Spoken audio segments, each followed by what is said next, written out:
Assalamualaikum warahmatullahi wabarakatuh. Perkenalkan, nama saya Muhammad Rizky Hafizah Putra dengan NIM 8111422383. Di sini saya akan menjelaskan materi yang kedua, hukum internasional, yaitu tentang sejarah dan perkembangan hukum internasional. Sejarah hukum internasional dibagi menjadi beberapa masa, yaitu abad sebelum Masehi, abad pertengahan, abad modern, Perjanjian Westphalia, dan pasca Perang Dunia Kedua. Yang pertama, abad sebelum Masehi. Awal mula sejarah terbentuknya hukum internasional ditandai dengan munculnya pemikiran ius gentium, yang artinya adalah hukum universal yang diterima oleh semua bangsa. Yang basis pemikirannya adalah hukum alam yang berdasar pada akal budi. Pada zaman India kuno, lembaga hukum yang mengatur hubungan antara kasta, suku-suku bangsa, dan raja-raja disebut sebagai desa dharma. Hukum yang mengatur hubungan antara raja-raja pada masa itu tidak dapat dikatakan sebagai hukum internasional karena belum ada pemisahan dengan agama, soal-soal kemasyarakatan dan negara.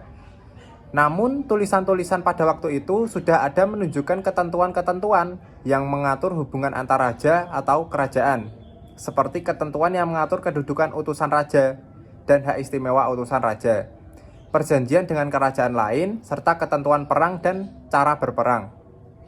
Lalu pada masa zaman Yunani, ada ketentuan arbitrase atau perwasitan dan diplomasi, yaitu konsep hukum alam. Konsep ini kemudian dikembangkan lebih lanjut oleh orang-orang Romawi.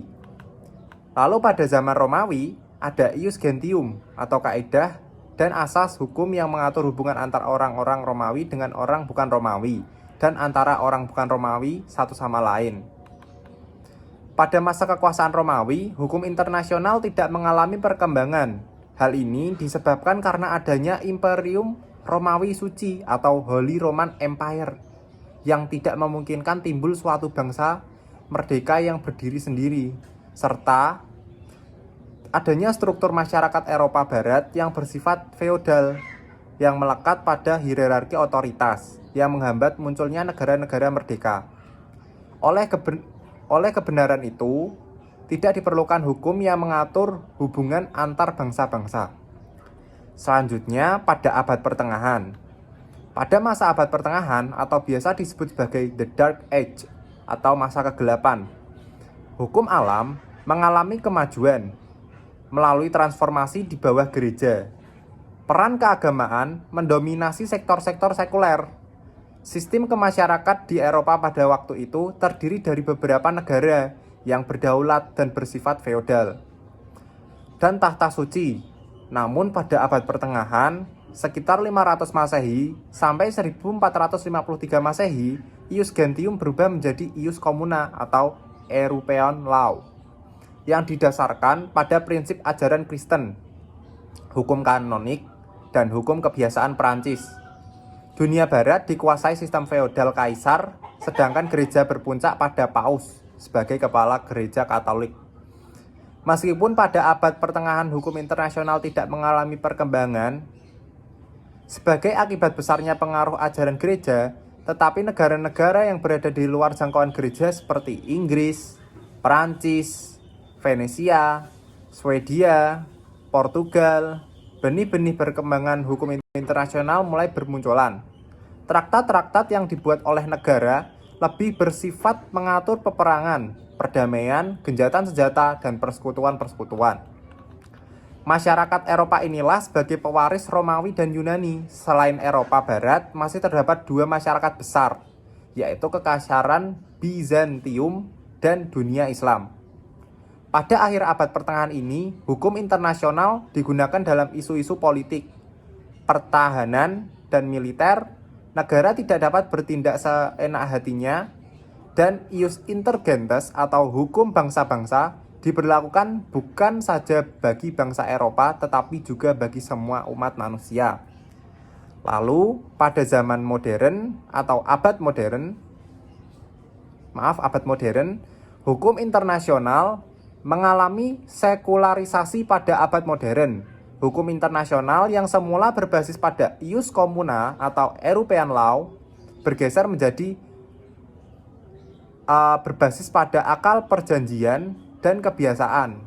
Hugo de Groot atau Grotius adalah orang yang paling berpengaruh atas keadaan hukum internasional modern dan dianggap sebagai bapak hukum internasional. Lalu pada yang selanjutnya yaitu Perjanjian Westphalia. Setelah melalui perjalanan pada abad modern, hukum internasional mengalami perkembangan dengan dibentuknya Perjanjian Westphalia oleh bangsa-bangsa Eropa pada tahun 1648. Perdamaian Westphalia dianggap sebagai peristiwa penting dalam sejarah hukum internasional modern dan meletakkan dasar-dasar masyarakat modern. Bentuk negara-negara tidak lagi berdasarkan kerajaan, tetapi didasarkan atas negara-negara nasional. Serta adanya pemisahan antara gereja dengan urusan pemerintahan. Dasar-dasar Perjanjian Westphalia kemudian diperkuat lagi dengan adanya Perjanjian Utrecht, yaitu dengan menerima asas keseimbangan kekuatan sebagai asas politik internasional. Isi perjanjian tersebut adalah kesepakatan bangsa-bangsa Eropa untuk berdamai serta kesepakatan untuk membagi wilayah jajahan di luar Eropa. Hukum internasional modern didasarkan pada lahirnya negara-negara nasional modern. Berdasarkan Perjanjian Westphalia atau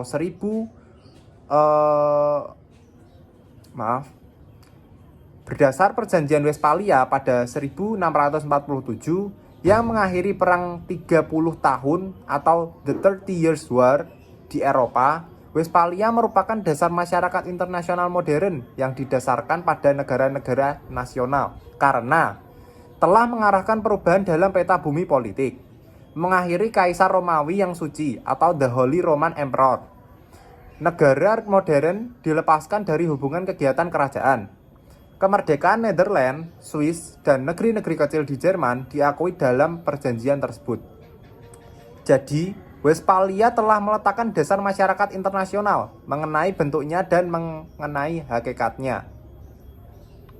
Lalu, yang selanjutnya yaitu pasca Perang Dunia Kedua.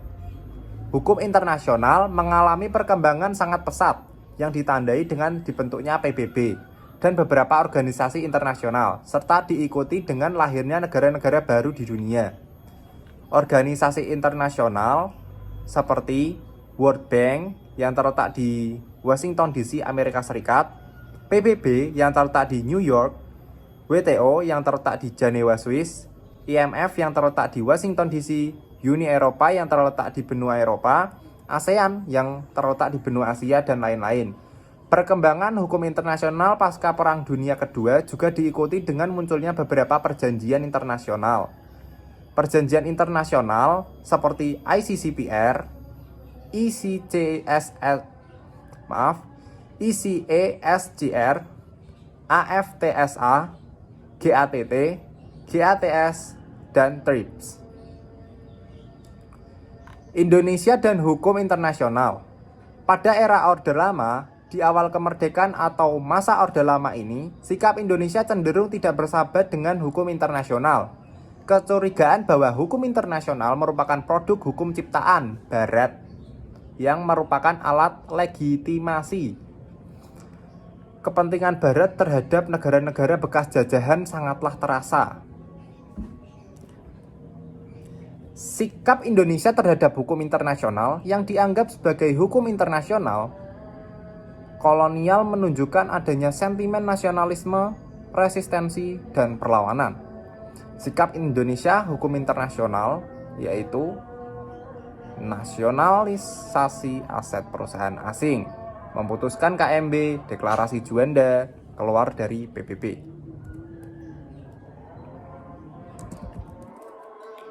Pada era Orde Baru, Indonesia berdamai dengan hukum internasional. Hal ini dikarenakan Indonesia membutuhkan bantuan internasional untuk memulihkan kondisi ekonomi yang dengan bersikap ramah terhadap investor asing. Namun, Indonesia tidak bersahabat dengan kebijakan HAM internasional, khususnya di bidang sipil politik. Tidak sesuai dengan nilai-nilai Asia, HAM dikatakan berasal dari Barat.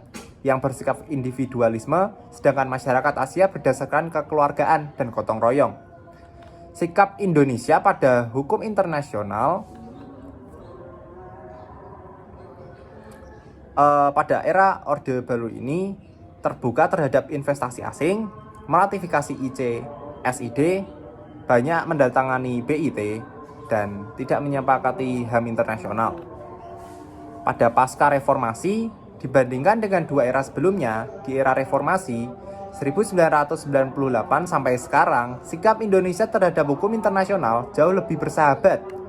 Indonesia banyak melakukan perjanjian kerjasama di berbagai bidang baik ekonomi, pertahanan keamanan, sosial maupun budaya.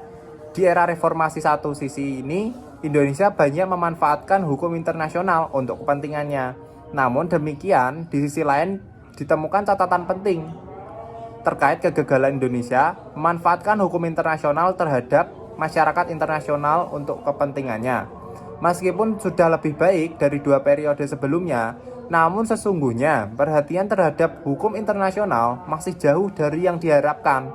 Hukum internasional seperti terisolir di kalangan akademisi yang tampak sangat kurangnya aspek internasional dalam bahasa ilmu ketatanegaraan di Indonesia.